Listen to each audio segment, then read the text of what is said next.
अस्सलाम वालेकुम दोस्तों। तो जी मेरे प्यारे भाइयों, जब श्रीलंका से या इंडोनेशिया से माल आता है इसी तरह छिलके समेत आता है जी। ठीक है, तो छिलके समेत भी मंडी में बिकता है जी। और ख़ासकर इस्लामाबाद के जो दुकानदार हज़रात हैं वो इसको पैकिंग में पसंद करते हैं। तो यहाँ पर जी प्रॉपर तरीके से इसका छिलका उतारा जाता है, जिस तरह कि आप सामने देख रहे हो जी। हमारे प्यारे भाई लगे हुए हैं जी, इसको साफ़ कर रहे हैं छिलका। फिर यहाँ पर जो है ना इसकी बाकायदा प्रॉपर पैकिंग होती है, ये आप जिस तरह देख सकते हैं जी।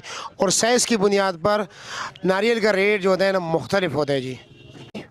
पैकिंग वाला माल क्या रेट दे रहे हो? ये वाला ये 450 रुपये का दाना। 450 रुपये का दाना दे रहे हो? अच्छा, और इसमें ये दरमियाने साइज़ की पैकिंग करते हो या बड़े साइज़ की भी करते हो? बड़ा साइज भी करते हैं, वो 550 500। 550 500 के हैं। और इसमें ये वाला क्या रेट है? पानी वाला पानी वाला जो है इस वक्त चल रहा है 500 रुपये। 500 रुपया। सबसे कम रेट जो है ना नारियल का क्या है? वो ये साइज पड़ा हुआ ये वाला है जी। इसकी भी पैकिंग होती है? नहीं, इसकी पैकिंग नहीं करते, छोटा दाना है ना। ये छोटा दाना है, इसका रेट क्या है?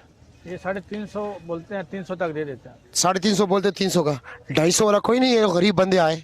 नहीं, 250 का। अच्छा जी, 250 का हमें खरीद भी नहीं आती। खरीद भी नहीं है? हाँ, वैसे अगर कोई गरीब आ जाए उसको फ्री में दे दें। फ्री में दे देते हो? चलो जी, अल्लाह आपको खुश रखे और अल्लाह आपको बहुत दे। शुक्रिया जी।